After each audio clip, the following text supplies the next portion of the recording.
ఈ యొక్క ట్రస్టు స్థాపించి 3 సంవత్సరాలు అయింది. మేము ప్రతి సంవత్సరం గీతా జయంతిని పురస్కరించుకొని రాష్ట్ర స్థాయి వార్షిక మహాసభలు నడుపుతున్నాము. ఇంతకుముందు 2 సభలు కూడా గుంటూరులో నడిపాము. తృతీయ వార్షిక మహాసభల రాష్ట్ర స్థాయి ఇప్పుడు మేము ఒంగోలు నడపాలని చెప్పని నిర్ణయించుకున్నాం మా ట్రస్ట్ తరపు నుంచి. నా పేరు బ్రహ్మశ్రీ కృష్ణమోహనానంద స్వామి, ట్రస్ట్ జనరల్ సెక్రటరీని. మా ట్రస్ట్కి వ్యవస్థాపకులు బ్రహ్మశ్రీ కోటీశ్వరానంద స్వామి గారు, ఇక్కడే మా పక్కనే ఉన్నారు. తర్వాత మా అధ్యక్షులు బ్రహ్మశ్రీ నరసింహానంద స్వామి గారు, అలాగే ట్రస్టు సెక్రటరీ అబ్బూరి చిరంజీవి గారు, trust treasurer CH Shravan Kumar గారు. మొత్తం మా ట్రస్ట్లో 22 మంది సభ్యులు ఉన్నారు. ప్రస్తుతం ఇంపార్టెంట్గా ఈ యొక్క మెయిన్ కమిటీ మెంబర్స్ వచ్చేసి ప్రెస్ మీట్ ఇవ్వటం యొక్క ముఖ్య ఉద్దేశం ఏంటంటే, గీతా జయంతి ఈ సంవత్సరము డిసెంబర్ 11వ తేదీ వస్తుంది. ఆ డిసెంబర్ 11వ తేదీ ఒంగోలులో మహాసభలు నిర్వహించాలని చెప్పిన మా ట్రస్టు నిర్ణయాన్ని మీడియా పూర్వకంగా తెలియజేయడం జరుగుతుంది. సనాతన హిందూ ధర్మ సాధనా పరిషత్ ట్రస్టు ప్రతి గీతా జయంతికి ఏదో ఒక పట్టణంలో కార్యక్రమం నిర్వహిస్తూ వస్తున్నది. ఏ కార్యక్రమాన్ని నిర్వహించినా కూడా అది సాధు పరిషత్ యొక్క అనుకూలంగాను, సాధువుల యొక్క అనుగ్రహం కోసంగాను, సాధువుల యొక్క సన్మానం కోసంగాను, సాధువులకు కావాల్సిన గౌరవ మర్యాదలు సమాజంలో ఏర్పాటు చేసిన కోసంగాను దీన్ని ముఖ్యంగా నిర్వహించడం జరుగుతున్నది. కాబట్టి ప్రతి ఒక్కరు కూడా ఈ సనాతన ధర్మాన్ని సంరక్షించాల్సిన బాధ్యత సమాజంలో అందరికీ ఉందని మేము భావిస్తూ ప్రతి పట్టణంలో సంవత్సరానికి ఒక పర్యాయము ఈ కార్యక్రమం నిర్వహిస్తూ ఉన్నాము. ఈ నిర్వహించే కార్యక్రమానికి అందరూ కూడా రాష్ట్ర వ్యాప్తంగా సభ్యులందరూ వస్తారు. రాష్ట్ర వ్యాప్తంగా హిందూ ధర్మాన్ని పరిరక్షించేటువంటి సంస్థలు వస్తాయి. వాళ్ళకందరికీ కూడా ఆ యొక్క భాగస్వాములుగా ఎంచి వాళ్ళకి కావాల్సిన కార్యక్రమాలు ఏర్పాటు చేస్తూ, వారి ద్వారా ఉపన్యాసాలు ఏర్పాటు చేస్తూ, వారికి కావాల్సినటువంటి సన్మాన కార్యక్రమాలు నిర్వహిస్తూ ఉన్నాము. ఈ కార్యక్రమాన్ని జయప్రదం చేయమని ఒంగోలు పట్టణ వాసులకు, పెద్దలకు అందరికీ వినియోగించుకుంటున్నాము. హరి ఓం తత్సత్. ధర్మ సాధన సమితి ట్రస్ట్ మన ఒంగోలులో ట్రస్ట్ అధ్యక్షుడి గారు ఈ కార్యక్రమాన్ని ముందుండి నడుపుతానని, తర్వాత ఇప్పుడు 3వ వాస్తవ కోసం ఇంతకుముందు 2 ప్రోగ్రామ్స్ గుంటూరులో నడిచాయి. ఈరోజు మన ఒంగోలులో సనాతన ధర్మానికి ట్రస్టు ఆధ్వర్యంలో ఈ కార్యక్రమాన్ని పెట్టినందుకు చాలా సంతోషంగా ఉన్నది.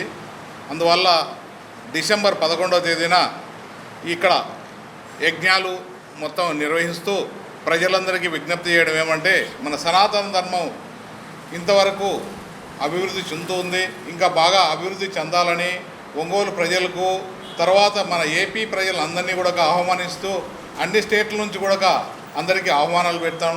మన సనాతన ధర్మాన్ని అభివృద్ధి చెందేందుకు మా వంతు కృషి చేస్తూ మన సనాతన ధర్మ వ్యవస్థాపకుడిని, సెక్రటరీని, మన ట్రెజరీ సార్ని, మన చిరంజీవి, మొత్తం అందరినీ సభ్యులందరూ మొత్తం 21 మంది సభ్యులతో కూడిన ఇది ట్రస్టు ఆధ్వర్యంలో బ్రహ్మాండంగా దేవుని దయతో అద్భుతంగా విజయం సాధించాలని దేవునికి ప్రార్థన చేసుకుంటున్నాము. ప్రజలను అందరినీ కూడా ప్రతి ఒక్కరికి కూడా విజ్ఞప్తి చేయడం ఏంటంటే, మన హిందూ ధర్మ సంప్రదాయాన్ని పెంచుతూ పోవాలని నేను ఈరోజు ఈ నిర్ణయం తీసుకొని ఒంగోలులో ట్రస్ట్ అధ్యక్షుడిగాను నరసింహానంద స్వామిగా ఈరోజు ప్రజలందరినీ విజ్ఞప్తి చేస్తున్నాను. ధర్మ సాధన పరిషత్ ట్రస్ట్ ఈ యొక్క ఒంగోలులో నిర్వహించే తృతీయ వార్షికోత్సవ మహాసభల్లో మా కార్యక్రమాలు ఎలా ఉంటాయంటే, 18 అధ్యాయాలు గీతాపారాయణ ఉంటుంది. అలాగే దేశం నలుమూల నుంచి వచ్చే సాధువులకి, పీఠాధిపతులకి, స్వామీజీలకి సన్మాన కార్యక్రమాలు ఉంటాయి. వాళ్ళ సత్సంగ ప్రసంగాలు ఉంటాయి. తర్వాత 1000 మందికి అన్నదాన కార్యక్రమాలు కూడా ఉంటాయి. తర్వాత శోభాయాత్రలో కోలాటాలు, భజనలు, తర్వాత ఇవన్నీ కూడా మన నగర పురవీధుల్లో జరుపుతాము. ఆ తర్వాత వచ్చేసి గాయత్రి మహాయజ్ఞము, గాయత్రి మహాయజ్ఞంతో పాటు 108 యజ్ఞకుండాలు పెట్టి చాలా పెద్దగా గాయత్రి మహా యజ్ఞం నిర్వహించడానికి కూడా మా ట్రస్టు ఆ కార్యక్రమాలు చేపడుతూ ఉంది. ఈ యొక్క మహామృత్యుంజయ యజ్ఞం కూడా దానిలో ఇంక్లూడ్ కలుపుకొని ఈ అన్ని కార్యక్రమాలు కూడా ప్రజల సహకారంతో, ఎందుకంటే యజ్ఞం చేసేది ప్రకృతిలో ఉన్న కాలుష్యాన్ని, అంటే ఏదైతే వాయు కాలుష్యం ఉందో దాన్ని నివారించాలంటే ఏ మెడిసిన్స్ మనకి సరిపోవు. ఒక్క యజ్ఞాలు ప్రకృతిలో ఉన్న వాయు కాలుష్యాన్ని దూరం చేస్తాయి. కాబట్టి ఆ యొక్క ఉద్దేశంతో ఈ యొక్క యజ్ఞాలు నిర్వహించడం జరుగుతుంది.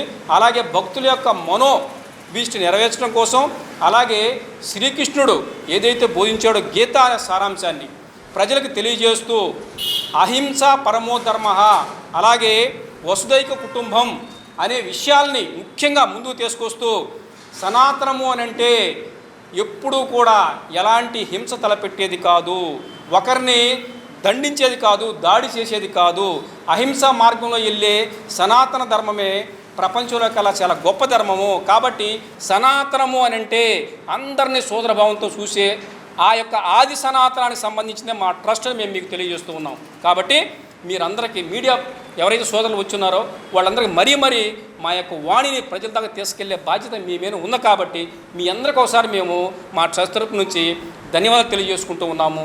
కాబట్టి ఇంతటితో మా యొక్క మేము సెలవు తీసుకుంటూ ఉన్నాము.